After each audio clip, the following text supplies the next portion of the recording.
So, did I learn anything? Well, we're about to find out. Hi, I'm Ercha Sandra S. Ignacia from EM2, and today I'll be sharing my insights and how I personally interpreted the modules and materials from Gelitph PH while I do my makeup. So get with me as I tackle literatures of the Philippines and explore themes regarding national pride, cultural tales, and love and desire. Let's go! So I went ahead and did my base makeup, but let's discuss the first module, tradition and subversion. Now, of course, tradition is something to do with maintaining beliefs, but that's all I knew about this module really. I wasn't sure what subversion meant, but after some research, it actually means to disrupt things or to call for change.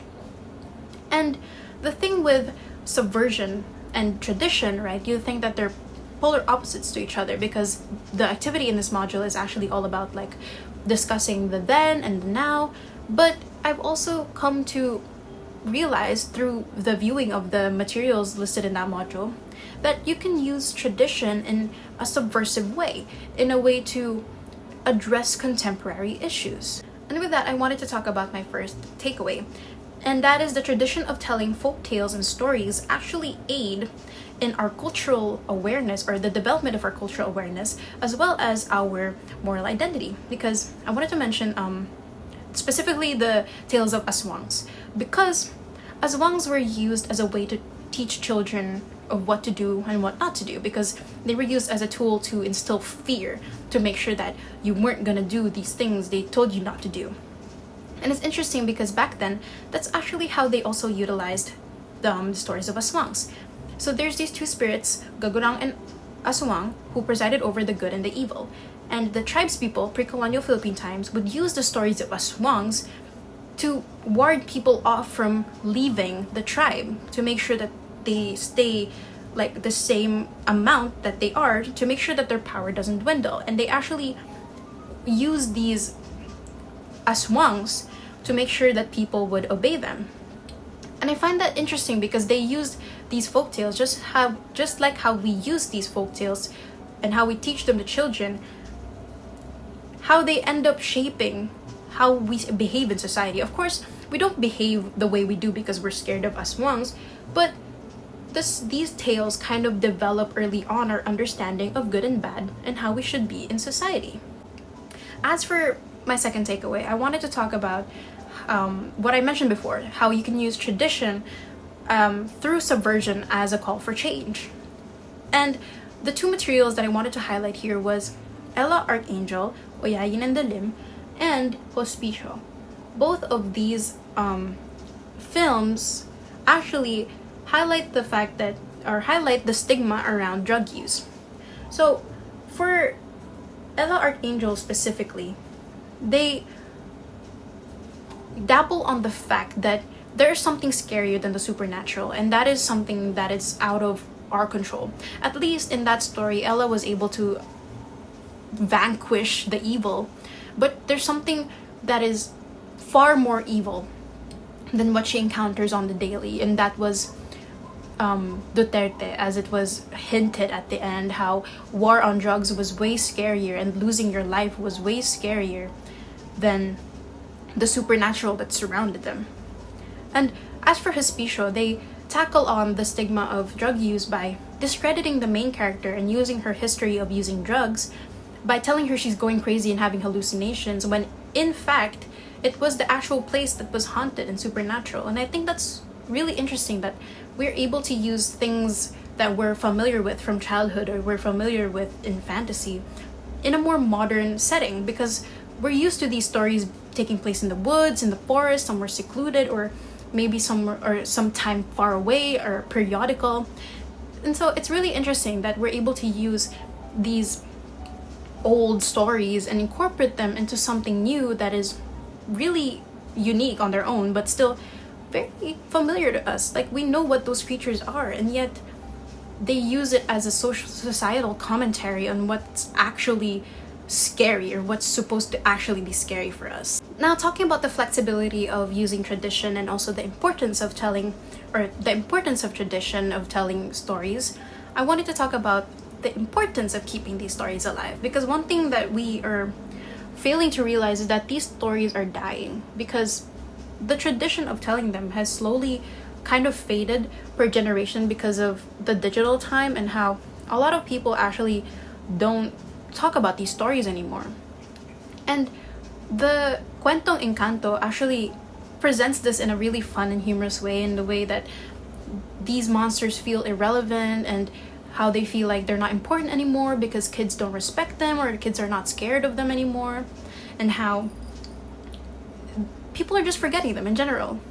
And I also wanted to talk about the Myth Museum and how important that website is, because it not only tells us these creatures that exist, they also highlight where they came from, their origin, short stories about them, and we're able to realize how diverse these stories actually are, and how similar and yet very different they are from the stories found in each region or place in the Philippines. And I find that that knowledge of, or that curiosity to want to know the origins of these stories and to know all of these stories actually give us a very or they develop cultural pride within us and cultural awareness, and we feel a bit more connected to our country.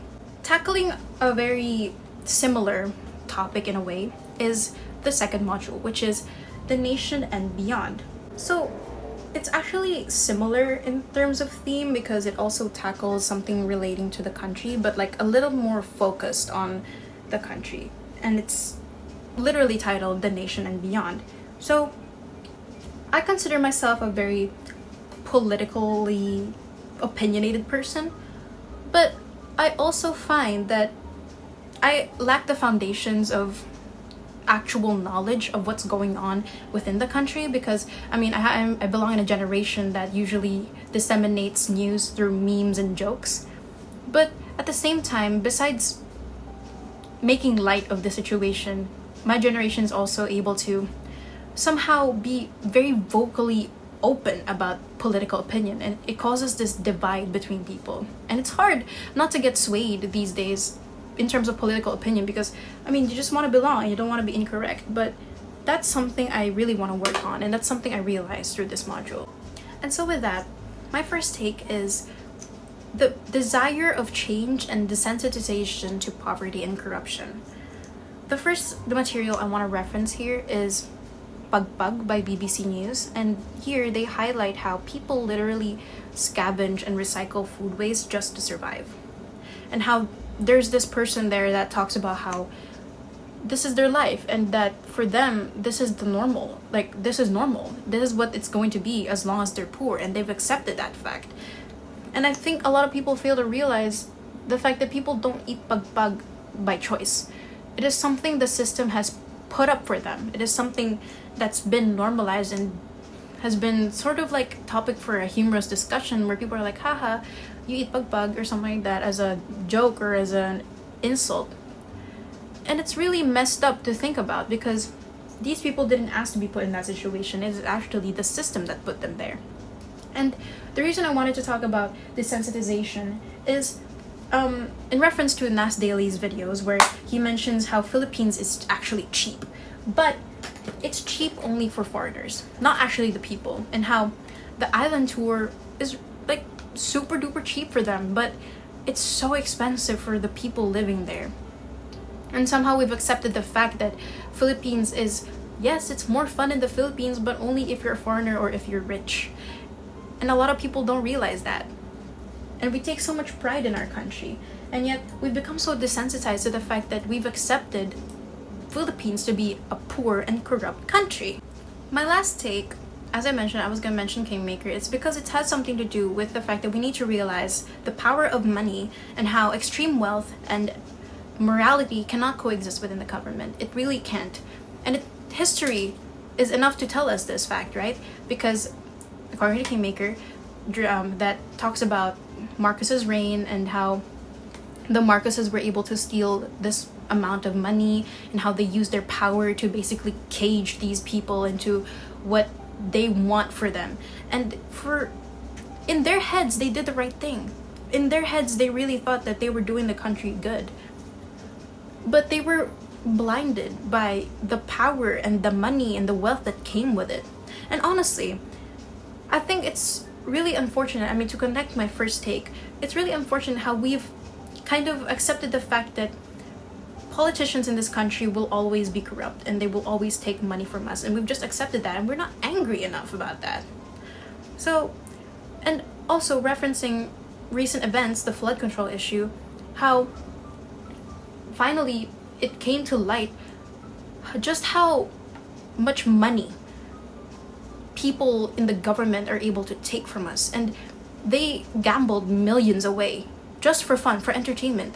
Millions that could have changed so many people's lives. Millions that could have saved the people who died and got lost in Cebu.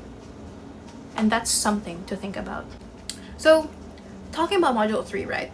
Module 3 is entirely different from the first and second module because it tackles love and desire. The first and second module were more of related to the country and culture, but this one is entirely different. It's just like on its own. But it's really interesting since it tackles knowing yourself enough to be able to accept who you are, your gender, and who you love. And that how hard it is to accept your desires and your feelings, because accepting that means you have to be very truthful about yourself. And I think that this module really was able to encapsulate that, how hard it is to accept yourself, and how there are different kinds of love that exists all throughout. Love is on a spectrum. And other than that, it was actually able to discuss how some desires are actually morally unacceptable, and that there are morally questionable outcomes, morally unacceptable outcomes because of these uncontrolled desires. And an example of that would be sexual assault, child predation, and infidelity. That is actually related to my first take, which is that not all desires are morally right or morally acceptable. And a good example of this is the material that is titled Magnificence. And it's about this tutor who was tutoring these two kids, a girl and a boy, and he had ulterior motives for the girl and molested her in the end. And I think that people should really talk about these consequences of uncontrolled desires, and how we as a society should be able to discern what is morally wrong and what is morally right. A lot of people confuse, well, it depends on how you were brought up, right? A lot of people, conservative people, think that it's morally wrong to love the same gender, but I think that they put it on the same spectrum as things like child predation, and that's absolutely wrong. Loving who you love is a sort of freedom that grants people the ability to accept themselves. Child predation, however, is on a whole different topic. It harms children.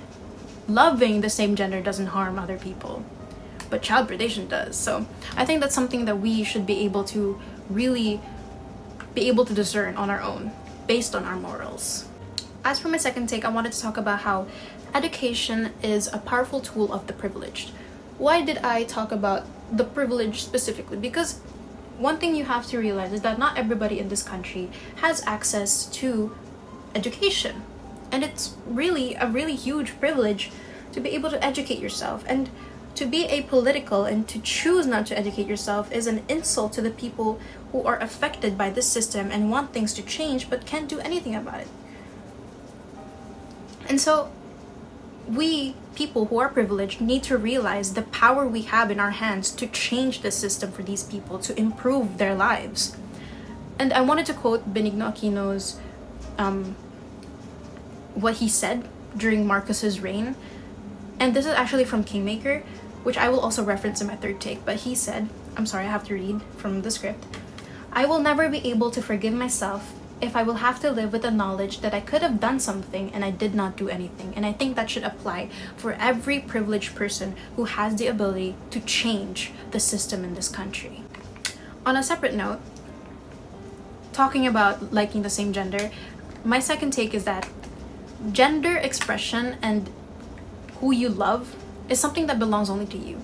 Only you can determine that, and other people do not have a say in that. And I know that a lot of people struggle with this because knowing who you love and accepting who you love and who you are requires a high level of self-honesty and self-reflection that a lot of people can't do. And I think that's very unfortunate, because I know that even in these times we are very accepting of, we're not very, but we're more accepting of same gender relationships. Some people still think that it's morally wrong. And I think that when you love someone, there's nothing wrong with loving someone. There's nothing wrong with loving whoever you want to love. And I think that is a valuable lesson, of course, for everyone. It's something that everyone should have the freedom to choose. Lastly, I wanted to talk about how love is something only taught through experience. And a good example of this is the material Zita, where Zita is a young girl that falls for, I forgot his name. She falls for this scholar that teaches her how to be a lady in society, and how this person was already heartbroken by a different girl, and she was wondering why he always tore up letters that arrived for him. And he tells her, you'll understand once it happens to you. And it does happen to her, because in the end he leaves her. And I think that this is something that we should all know, that you can't just tell people how love goes. Love is something that should be taught through experience. Like, I mean, a lot of people, right, in these times are tired of telling their friends, stop going back to him, stop giving him a chance. But really, what we need to know is that people experience love differently, and that people gain insights from love differently, and that it can only be gained through actual experience, because we cannot fathom the pain of loving someone and not being loved back unless we experience it. And I think a lot of people should really respect that and think about how people react to love differently. As for the takeaways outside modules, I wanted to go by them really quickly. One of them is that there are technicalities. There are certain technicalities to writing a story, and an example of that is hero's journey. I didn't even know that existed, and it was really interesting to think that there's these things that you have to consider when making a story, and how you're gonna organize these thoughts into your story. And I think the hero's journey format is a really effective format in terms of like adventure and more on the fairy tale. And I think it's really cool that we were also given materials that referenced less adventurous like stories, but still it applied, and it's really cool. Another really fun activity was the mystery box game, where we had these power-ups and we had to compete against each other. And a valuable lesson I learned from that actually is that you should just stop second-guessing yourself, because I found that in that game, because of the time limit, I was pressuring myself to think if the answer was correct, and I end up not raising my hand or raising the paper because I'm like, oh, I don't want to disappoint my team because it might be wrong, and it ended up being right. And I think it was a valuable lesson to teach people that you should just go for it, no matter if it's wrong or right, because it could be rewarding, but it could also have consequences. And I really enjoyed that activity for this subject.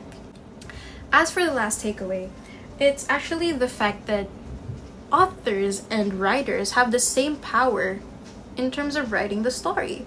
And I never really thought about it like that, because I thought that, oh, the author immediately controls the narrative. But I was actually wrong. And it's interesting to think of it like that the authors don't even have, well, they have a bit of control, right? Or a bit of power over how you interpret the story, but they can't completely control the narrative, because even then, the way a reader interprets how everything is happening in the story, the plot, the character development, it depends from reader to reader. And I think that's really interesting, and I've never actually thought of it like that. And that's one insight here that I gained, that I was really like, wow, I never thought of it like that. And it's really interesting, because now that when I write something, I'm gonna think about the fact that, oh, how is this going to be interpreted by the person reading it? And that's something I think you should take into account when you're writing something, and what you should take into account as a reader. Like, what did the author intend when they wrote this? Answering the question of how this subject was able to contribute to my development or how it's going to contribute to me outside of this subject in society and academically, I think the most valuable piece of information I've learned here is my last take, which is that everyone is a reader and an author at the same time. And that's important to realize because in society, you're constantly fed information and you're also constantly putting out information. You should always think about how it was intended to be interpreted and how you want to sound to people and how you should understand text. And I think this subject really trained my critical thinking in terms of breaking down information and processing things in a more comprehensive way. And I think that's really going to be very beneficial to me as a student and as a person in society, because not only stories don't only exist within academics, it also exists outside of it, and it really affects your judgment of everything. And I think that is a very valuable lesson to learn. Other than that, as a person, as a Filipino, it actually developed my curiosity towards local literature and actually discovering more writers and having more appreciation for works that are done locally. And I feel like since I grew up consuming media that was more catering to like America or like, you know, foreign literature, that I wasn't really given the chance to really think about local literature. And I think this subject really was able to evolve my curiosity to just learn more about the country. This was a very, well, my first impressions of this subject was that it was going to be essay heavy and text analysis heavy, and don't get me wrong, it definitely was, but I learned so much beyond the text, and it was able to really, it was my first time being in a learning environment where you're able to just be given the freedom to interpret things but also be guided on how to think like a proper reader. Because to be a proper reader is something you need to learn to be able to appreciate all these works done. And all three modules really just opened up different parts of my thinking. I mean, especially the first one was more on like opening my cultural awareness. The second one was more on developing me politically.